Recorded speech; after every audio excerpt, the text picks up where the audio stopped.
Stay with me, because what you're about to witness isn't just a wedding, it's the moment everything shattered. The sound didn't belong in a place like this, not under a vaulted cathedral ceiling draped in white roses and gold silk, not between vows that were supposed to promise forever. But it happened anyway, sharp and sudden, echoing across marble and stained glass like something that refused to be ignored, and in that instant 200 guests stopped breathing at the exact same time, forks froze midair, whispers died in throats. And every eye turned toward the center aisle where Emily Carter stood. 8 months pregnant, one hand instinctively resting on the curve of her belly as if grounding herself in something real while the rest of her world tilted out of place, her vision narrowing not from pain but from the overwhelming awareness that this moment, this exact second, was being seen, recorded, remembered, and somewhere in the crowd a phone lifted, then another. Tiny black lenses blinking awake like witnesses who would never forget, while at the altar Richard Hayes adjusted his cufflinks. As if nothing unusual had happened, his expression composed, almost irritated, the kind of calm that didn't belong to someone who had just crossed a line but to someone who believed lines didn't apply to him, and the silence stretched, thick and heavy, until it became its own kind of pressure, pressing down on Emily's chest, sinking with the rapid rhythm of her heartbeat, the steady, urgent kick of the baby inside her reminding her she wasn't alone even when every face in that cathedral suddenly felt distant, unfamiliar, like strangers watching a scene they weren't sure they should interrupt. And then came the whispers, soft at first, sliding between rows of tailored suits and designer dresses. "Did you see that? What just happened? Is she okay?" The questions floating without answers as Richard finally spoke, his voice carrying easily through the microphone clipped to his lapel, smooth, controlled, practiced. "Let's not turn this into something it isn't," he said, offering a faint smile to the crowd, the kind meant to reassure investors, to calm rooms, to rewrite reality in real time. "Emily's been under a lot of stress." And there it was, the shift, subtle but deliberate, the narrative bending before anyone could challenge it, because people wanted something easy to believe, something that didn't require them to choose sides, and a few guests nodded, relieved, grateful for the explanation, while others hesitated, caught between what they saw and what they were being told, and Emily felt it, that invisible current turning against her, isolating her in the very room that was supposed to celebrate her, her fingers tightening slightly against the fabric of her dress as another kick pulsed beneath her palm, stronger this time, insistent. As if the child inside her refused to let her disappear into the silence, and somewhere above, framed by candlelight and shadow, the priest stood motionless, watching, his expression unreadable, hands resting calmly over the open Bible as if he had all the time in the world, as if this moment, this fracture in the middle of a perfect ceremony, was something he had been waiting for all along. The air did not move, not a single breath, as if the entire cathedral had become a photograph frozen in time, and Emily could feel it pressing in on her from every direction, the weight of expectation, the quiet judgment, the subtle shift of sympathy that was no longer hers to hold. Because in a room full of power and polished appearances the truth was already being rewritten, and she was losing. Not because she had done anything wrong but because she did not control the narrative. And Richard knew it, he always knew it, his voice steady as he stepped slightly closer to her, lowering the microphone just enough to make it seem private while still letting every word travel through the speakers. "You are making this difficult," he said, not loud, not harsh, but precise, the kind of tone that carried authority without effort, the kind that made people assume he must be right. And a few guests nodded again, small movements, barely noticeable, but enough to tip the balance, while somewhere near the front Vanessa shifted her weight, crossing her arms with a faint smile that did not reach her eyes, watching Emily the way someone watches a situation already decided, and Emily felt the marble beneath her shoes, cold even through the thin sole, grounding her for a second before another wave of pressure rolled through her abdomen, not pain exactly, but something tightening, something that made her inhale slowly, carefully. Because losing control here would mean giving them exactly what they expected, and she could not afford that, not now, not with so many eyes waiting for her to confirm the story they were being handed, and for a moment she said nothing, just stood there, her silence louder than anything else in the room, until the smallest sound broke it, a soft metallic tap as her wedding ring slipped loose against her finger, her hand trembling just enough for gravity to take over, and it hit the marble floor with a sound that was almost delicate. Almost insignificant, but in that silence it carried, echoing in a way that made several heads turn downward, attention shifting, just for a second, away from Richard and toward the symbol that no longer belonged where it had been placed, and Emily looked at it, not bending to pick it up, not rushing to fix what had just fallen apart, because something inside her had already made that decision, something quiet but irreversible, and that was when Vanessa moved. Stepping forward with a confidence that felt rehearsed, each step measured, deliberate, until she stood just close enough to be seen clearly by everyone in the front rows, her voice light, almost casual. "Maybe we should not pretend anymore," she said, glancing at Richard before letting her gaze settle on Emily, and the room shifted again, curiosity sharpening into focus, because people understood drama when it presented itself this openly, and Richard did not stop her, did not interrupt, which said more than any explanation could, and Emily felt it, that final piece sliding into place, the confirmation she did not want but could not deny, and behind them, still elevated above it all, the priest finally moved, just a fraction, a single step forward, his fingers closing over the edge of the podium, not speaking yet, not interrupting, but no longer still, as if something had reached its limit and was preparing, quietly, to change everything. Vanessa did not raise her voice, she did not need to, because confidence carried further than volume ever could, and every word she spoke seemed to land exactly where it was meant to. "Everyone here deserves honesty," she said, her tone almost sympathetic, almost kind, but there was something beneath it, something sharp that only Emily seemed to feel. "Especially on a day like this." And a few guests leaned in, subtle shifts in posture, curiosity pulling them forward as if they were being drawn into a story they could not look away from, while Richard exhaled slowly beside her, not stopping her, not correcting her, his silence louder than any agreement, and Emily felt that silence settle over her like a verdict already decided, her hand still hovering protectively over her stomach as another small movement came from within, steady, grounding, reminding her that this moment was not just hers to endure. And Vanessa continued, taking one more step forward into the center of attention. "Richard has tried to handle this privately," she said, glancing briefly at him before returning her gaze to the audience. "But some situations refuse to stay hidden."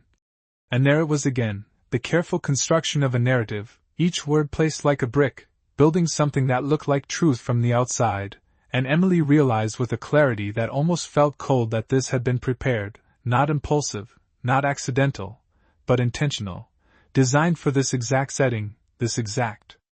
audience, and her breath slowed not from calm but from control, because reacting would mean playing into their hands, and for the first time since the moment everything shifted she lifted her eyes, not toward Richard, not toward Vanessa, but toward the rows of faces watching her, really seeing them now, the hesitation, the doubt, the need for direction, and then her gaze moved upward, drawn almost instinctively to the figure standing above them all, the priest, who no longer looked like a distant observer but something else entirely, his posture no longer passive, his attention fixed, precise, and for a fraction of a second something unspoken passed between them, something that did not belong to this room or this performance, something older, deeper, and gone as quickly as it came, while below Vanessa's voice continued to weave its version of events. "We all want what is best for the future," she said, her hand resting lightly against Richard's arm now, a gesture that did not go unnoticed. "And sometimes that means making difficult decisions." And a murmur rippled through the crowd, quieter now, more focused, because the story was taking shape, the roles becoming clearer, and Emily could feel the pressure building towards something inevitable, something that would either define her or erase her completely, and she looked down once more at the ring resting on the marble floor, untouched, catching the light in a way that felt almost ironic, and instead of reaching for it she let her hand fall to her side, her shoulders straightening just slightly, not in defiance but in recognition, because whatever happened next was no longer about holding on to what had already been broken, and above them the priest finally inhaled, a slow, measured breath that seemed to cut through the tension like a quiet signal, not loud enough to interrupt but impossible to ignore. As if the moment everyone thought they understood was about to become something entirely different. The breath the priest took did not sound loud, but it cut through the room with a clarity that shifted attention in a way no raised voice ever could, and slowly, deliberately, he stepped down from the altar, each movement measured, controlled, the soft echo of his shoes against the marble drawing every eye back toward him, away from Vanessa, away from Richard, and for the first time since the ceremony began the balance in the room hesitated. As if it no longer knew where to settle, and Emily felt it before she understood it, that subtle change in direction, the way the weight pressing against her chest eased just slightly, not gone but interrupted, and the priest did not rush, did not speak immediately, he simply walked forward until he stood between them, not blocking anyone, not confronting, just present, and when he finally lifted his gaze it was not toward the crowd but toward Emily, steady, calm. Familiar in a way that did not belong to strangers, and his voice when it came was quiet, but it carried. "This ceremony cannot continue," he said, not as a suggestion, not as an opinion, but as a fact that settled over the room with a finality no one could easily challenge, and a ripple moved through the guests again, sharper this time, more uncertain, because this was not part of the expected script, and Richard straightened slightly, the first crack in his composure showing not in his words but in the way his jaw tightened before he spoke. "Father, with all due respect, this is a private matter,"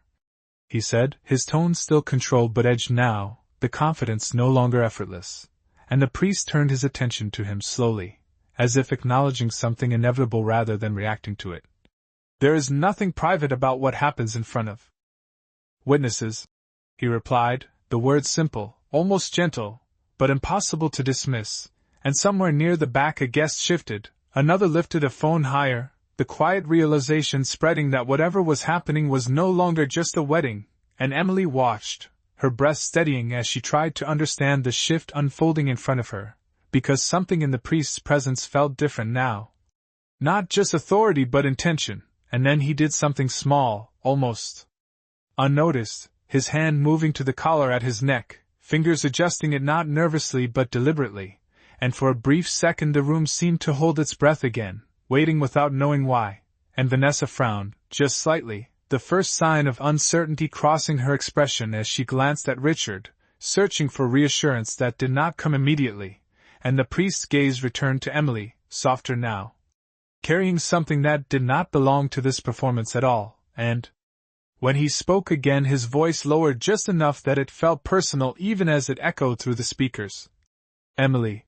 he said, and the way he said her name was not formal, not distant, but grounded in something deeper, something that reached past attention, past the eyes watching, and for the first time since everything began she felt something she had not allowed herself to feel until now, recognition, faint but undeniable, like a memory surfacing through fog, and the room sensed it too.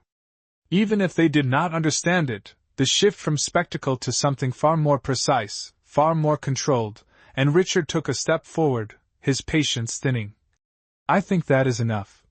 he said, but the words no longer carried the same weight, because attention had already moved, already begun to question, and the priest did not raise his voice, did not argue, he simply met Richard's gaze with a calm that did not belong to someone improvising, but to someone who had already prepared for this moment long before it arrived, and in that silence, stretched between control and uncertainty, it became clear that whatever was about to happen next was not part of Richard's plan. Richard's expression shifted in a way only those closest to him might have recognized, a subtle tightening around his eyes, a pause just half a second too long before he spoke again, and in rooms like this,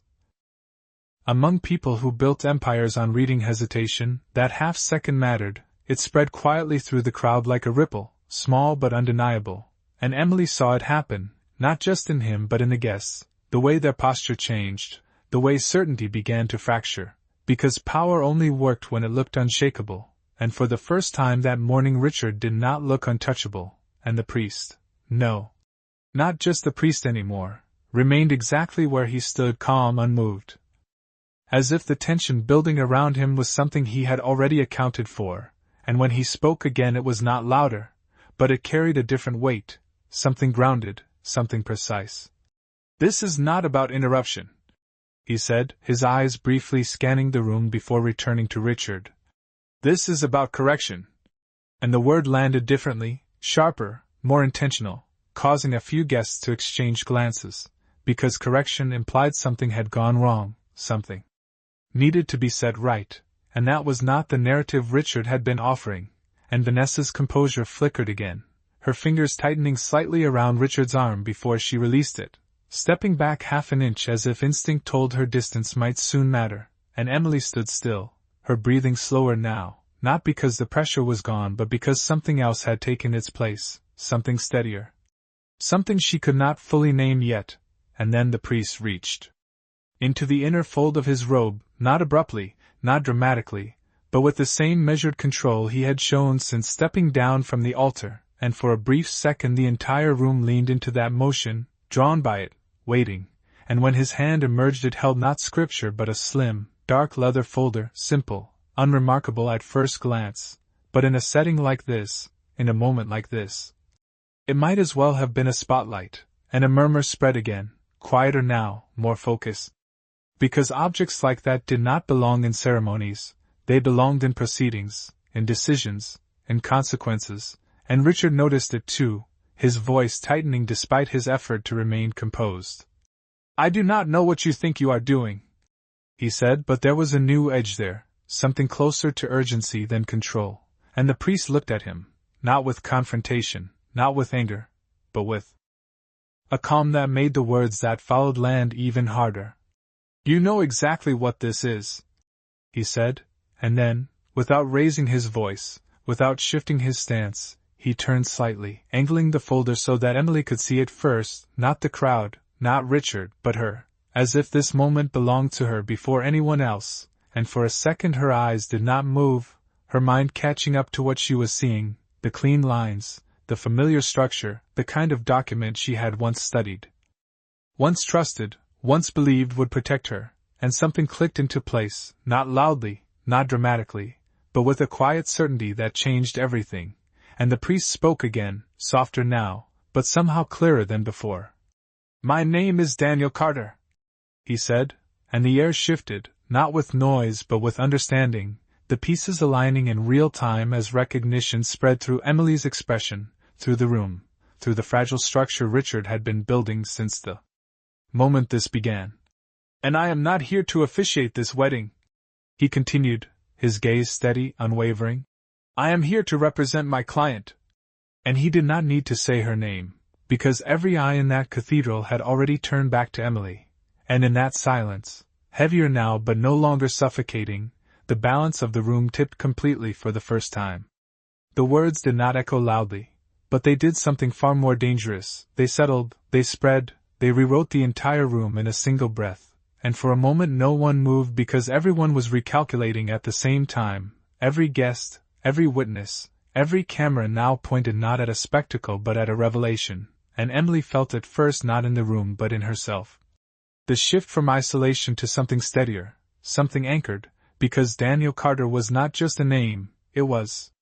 a history, a connection she had buried, a door she had closed years ago when she chose a different life, and now that door had opened without asking her permission, and standing in front of her was not just a priest or a lawyer but her brother, the one person she had not expected to see here, not like this, not at this exact moment when everything else was falling apart, and Richard reacted the only way someone in his position could, by trying to regain control through disbelief, a short, sharp exhale leaving his mouth as he shook his head slightly. "This is inappropriate," he said, but the word lacked authority now, it sounded smaller, thinner, like something already losing its grip, and Daniel did not argue, did not raise his voice, he simply opened the leather folder with a calm precision that felt almost surgical, revealing documents clipped neatly inside, their edges aligned, their presence undeniable, and he turned just enough so that the front row could see, not everything, not details, just enough to signal that this was real, that this was not a performance but preparation, and a low murmur spread again, sharper now, charged with a different kind of energy, not curiosity but recognition, because people in this room understood paperwork, they understood contracts, evidence, consequences. And Emily's eyes followed the motion, drawn to the pages as if they carried gravity, and something inside her tightened and steadied, not fear, not anymore, but awareness, because whatever Daniel had brought into this room had already been decided long before today, and she realized with a clarity that almost felt surreal that she had not been abandoned to this moment after all, she had just not seen what was coming, and Daniel spoke again, this time not to Richard but to the room, his voice measured, controlled, carrying the cadence of someone used to being heard in places where outcomes mattered. There are financial disclosures that were never filed, he said, each word landing with intention. Agreements that were signed under false representation, and communications that establish a pattern. And he did not rush, did not overwhelm, he let each piece exist just long enough to be understood before moving to the next, building something not through volume but through structure, and Richard's posture shifted again, more noticeable now, his shoulders tightening as he stepped forward half a pace.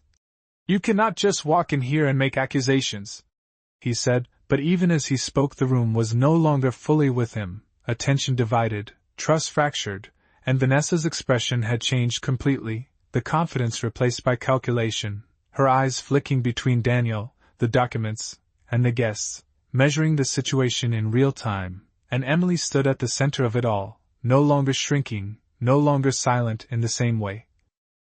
Her hand still resting against her stomach, feeling the steady movement within, grounding her, reminding her that this moment was not just about what had been done to her but what would happen next, and Daniel closed the folder halfway, not hiding it but controlling it, and his gaze returned to Richard, calm, unwavering. This is not an accusation, he said quietly. This is documentation. And in that single sentence the room shifted again, because accusations could be argued, but documentation demanded something else entirely, and for the first time since the ceremony began, Richard did not respond immediately. The silence that followed did not feel empty anymore, it felt charged, like something building beneath the surface, something that could no longer be contained, and Emily could sense it in the way the room held itself, no longer leaning toward Richard, no longer waiting for him to explain things away, but watching, truly watching, as if the truth had shifted direction and they were all trying to catch up. And Daniel did not rush to fill that silence, he let it exist, let it stretch just long enough for discomfort to settle into certainty, and then he moved again, slow, deliberate, lifting one page from the folder and holding it just high enough for the front rows to see the official header, the structured formatting, the unmistakable presence of something filed, something recorded, something that could not simply be dismissed with a sentence, and a few guests leaned forward instinctively, drawn not by drama now but by recognition, because they knew what documents like that meant.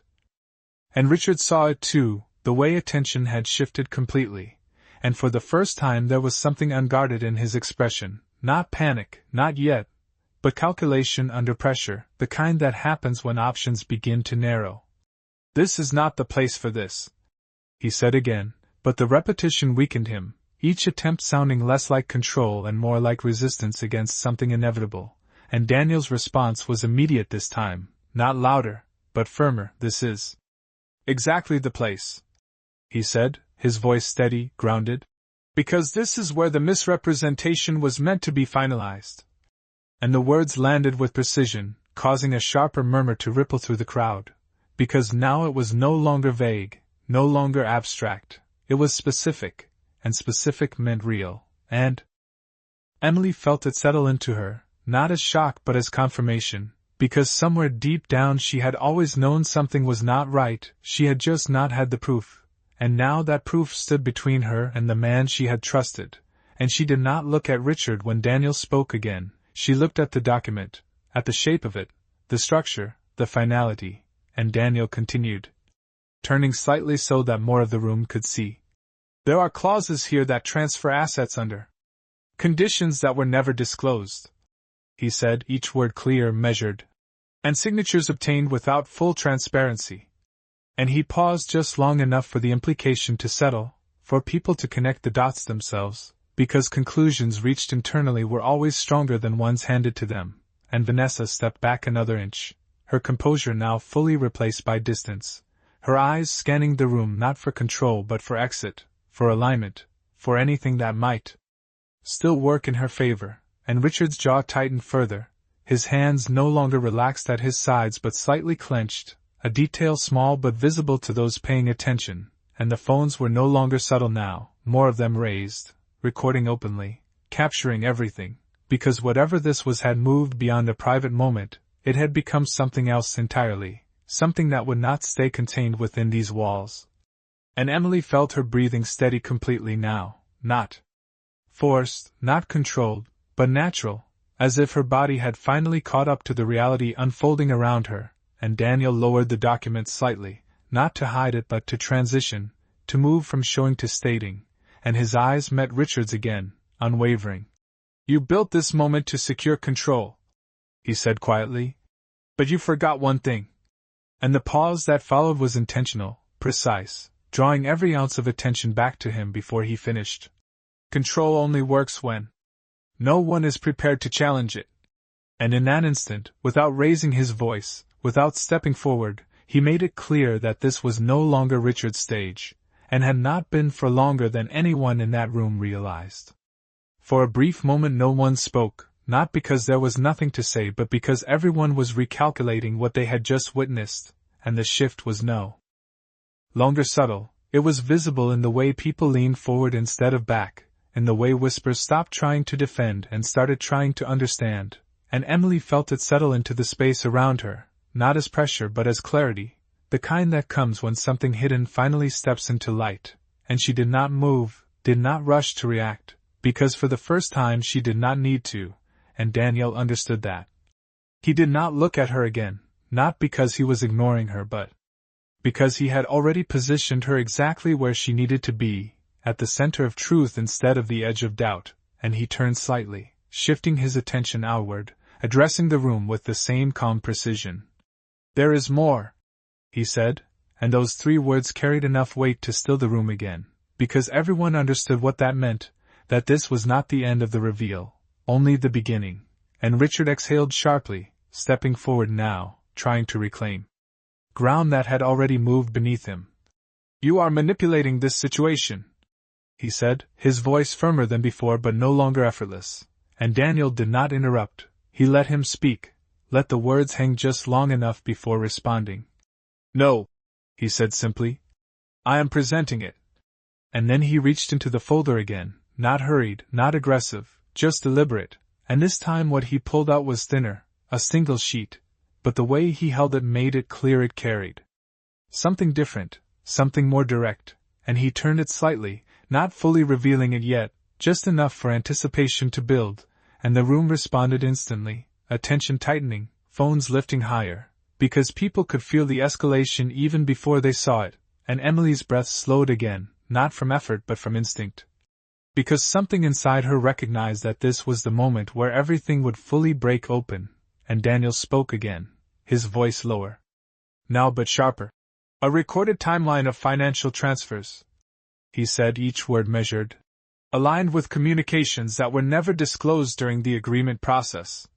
And a sharper reaction rippled through the crowd, because this was no longer abstract language, this was pattern, this was structure, this was something that could be traced, verified, proven, and Vanessa's composure cracked completely now, not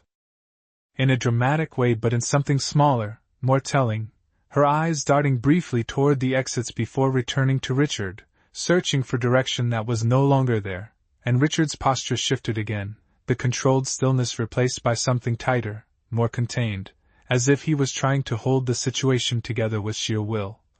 "This is irrelevant,"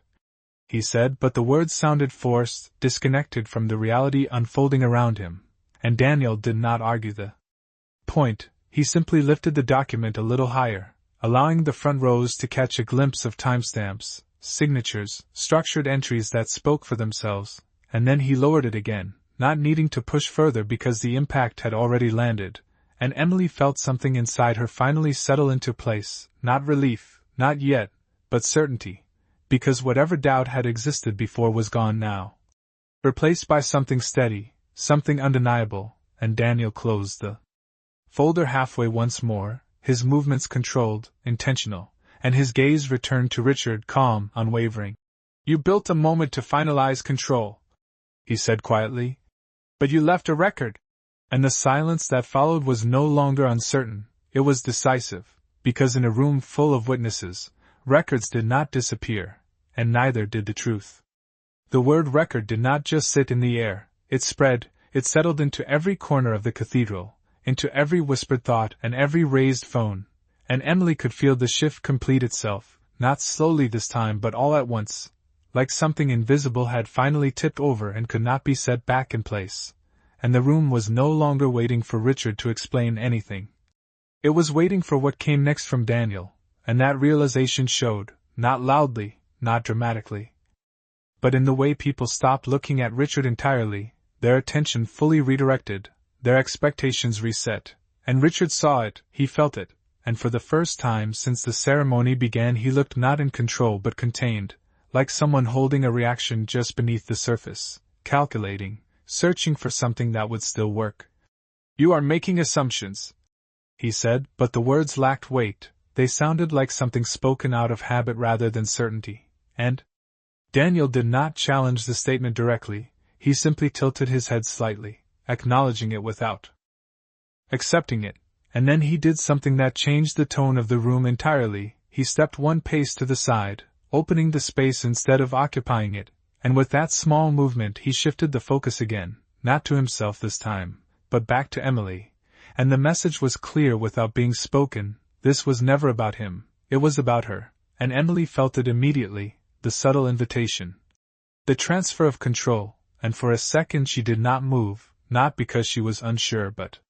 because she understood the weight of that moment, the difference between being spoken for and speaking, and the room sensed it too, the quiet anticipation building. The realization that the center of this story was about to change, and Daniel's voice came again, softer now, not directed at the crowd but at her. You do not have to say anything, he said, giving her an option, not a command, and that mattered more than anything else that had happened so far, because choice had been taken from her long before this moment began, and now it was being returned, and Emily took a breath, steady, measured, her hand still resting against her stomach as if drawing strength from something deeper than the room, deeper than the eyes watching, and when she finally lifted her gaze it was not hesitant, not uncertain, it was clear, and she did not look at Richard first, she looked at the people, at the witnesses, at the space that had almost erased her minutes ago, and then she spoke, her voice not loud but unmistakably steady. You told me this was protection, she said, each word deliberate, not rushed. You said it was for our future. And the simplicity of it carried further than any accusation, because it was not framed as an argument, it was framed as truth, and a murmur moved again, softer now, more aligned, because people understood that tone, that kind of statement, it did not need embellishment, and Richard opened his mouth to respond, but for the first time the interruption came from somewhere else, not Daniel, not Vanessa, but the room itself, the shifting attention, the collective awareness that something had already changed, and Emily continued, her voice steady, anchored. But you never told me what it really did. And the silence that followed was no longer uncertain. It was expectant, because the story was no longer being controlled by the one who built it, it was being revealed by the one who lived it, and in that moment, without raising her voice, without stepping forward, Emily took back the space that had almost erased her. The words hung in the air longer than anyone expected, not because they were loud or dramatic but because they were simple, and simplicity had a way of cutting through everything else, and Emily could feel the room shift again, not toward noise but toward understanding, the kind that does not need to be explained because it is already recognized, and for the first time since this began no one rushed to fill the silence. No one tried to redirect it, because her voice had done something no performance could. It had grounded the moment in something real, and Daniel did not move, did not speak, he simply stood beside her, allowing the space to belong to her completely, and Richard looked at her now, truly looked, not past her, not around her, but directly at her, and there was something different in his expression, not remorse, not yet, but the realization that the structure he had built was no longer holding, that the narrative he controlled had been interrupted in a way he could not easily recover from, and he inhaled slowly, preparing to respond, to reshape, to regain. You are misunderstanding the situation, he said, his voice measured again, reaching for control, but it landed differently this time, thinner, less convincing, because the room had already heard something else, something that felt closer to truth, and Emily did not react immediately. She did not raise her voice, she did not step forward, she simply held his gaze for a moment before speaking again, and when she did, her tone did not change, it remained steady, grounded. "Then explain it," she said, not as a challenge, not as an accusation, but as an invitation that carried its own weight, because now the burden had shifted, now it was his turn to make the story make sense, and the room felt it, the subtle reversal, the way power moved without announcement. And Richard hesitated, just briefly, but enough for it to be seen, enough for it to matter, and Vanessa looked at him again, her expression tightening, waiting for direction that did not come as quickly as before, and Daniel watched, silent, observant, not intervening because he no longer needed to, and Emily continued, her voice still calm, still controlled. "Explain why I signed something I was not allowed to fully review," she said, each word placed carefully. "Explain why there were accounts I did not know existed." And a sharper murmur moved through the crowd, because now the pieces were being connected out loud, not by documents, not by implication, but by the person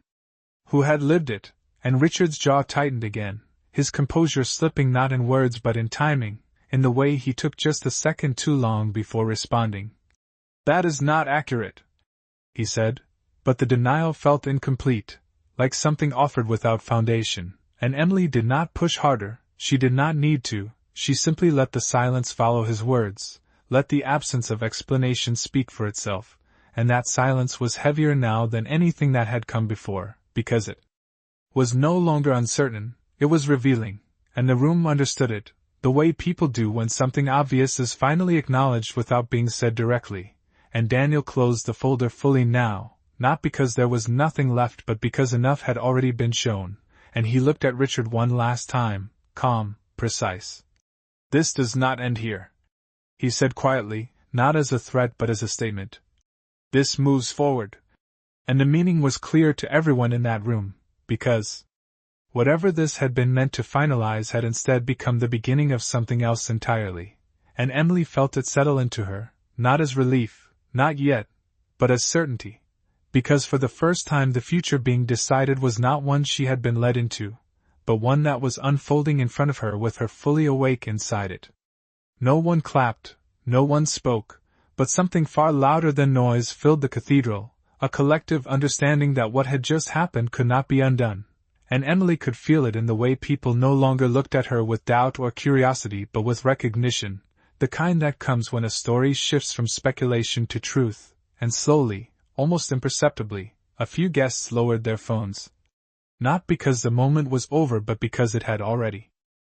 been captured, already set in motion beyond this room, and Richard stood still, not frozen but recalibrating, his mind clearly moving through options that no longer aligned the way they once had, and when he finally spoke again his voice was quieter, more controlled, but the confidence that once carried it was no longer complete. "This is being taken out of context," he said, but even he seemed to hear the weakness in that statement, the lack of structure behind it, and Daniel did not respond. Immediately, he let the words settle and fade on their own, because sometimes silence was the clearest contradiction, and Emily watched Richard carefully now, not with emotion but with clarity, seeing him not as the man she had trusted but as someone trying to maintain control in a situation that no longer allowed it, and for a brief second something passed between them, not anger, not grief, but understanding. The quiet realization that whatever had existed before this moment had ended without needing to be declared, and Vanessa took a small step backward again, her presence shrinking, her earlier confidence replaced by distance, as if she was already separating herself from the outcome, and Daniel finally moved, not toward Richard but slightly forward, placing himself just enough in front of Emily to shift the dynamic once more, not shielding her but reinforcing the boundary that had been drawn. And when he spoke his tone remained calm, but there was finality in it now. "This will proceed through the proper channels," he said, each word measured, leaving no space for interpretation. "And everything presented here will be included." And that was it. No raised voice, No dramatic declaration, just a statement that carried weight because it did not need emphasis, and the room responded with a quiet shift, a subtle but undeniable movement as people began to step back, to disengage from the ceremony that no longer existed, because what had replaced it was something else.